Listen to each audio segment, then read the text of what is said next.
আল্লাহর আইন কায়েমের মাধ্যমে সমাজে শান্তি প্রতিষ্ঠা করতে হবে। চাঁদপুরের শাহরাস্তির মেহের দক্ষিণ ইউনিয়ন জামায়াতের কর্মী সম্মেলন অনুষ্ঠিত হয়েছে। 22 নভেম্বর শুক্রবার বিকেলে ইউনিয়ন জামায়াতের আয়োজনে দেবকড়া মার্কুবা ডক্টর শহীদুল্লাহ মেমোরিয়াল উচ্চ বিদ্যালয় মাঠে এই কর্মী সম্মেলন অনুষ্ঠিত হয়।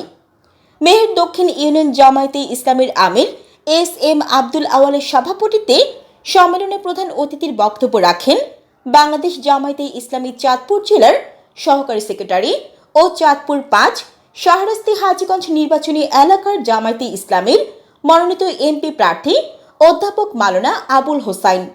তিনি বলেন, আল্লাহর আইন কায়েমের মাধ্যমে সমাজে শান্তি প্রতিষ্ঠা করতে হবে। মানবতা সেবা ও দেশ পরিচালনায় যোগ্যতা অর্জনের মাধ্যমে আল্লাহ তাআলার সন্তুষ্টি লাভ করাই আমাদের লক্ষ্য।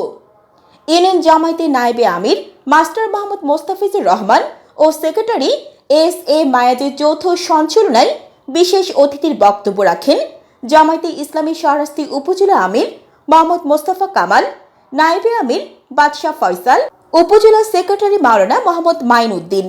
উপস্থিত ছিলেন জামায়াত ইসলামী নেতা মাওলানা আমিনুল ইসলাম সহ বাংলাদেশ জামায়াতে ইসলামের ইউনিয়ন ও প্রত্যেক ওয়ার্ডের দায়িত্ব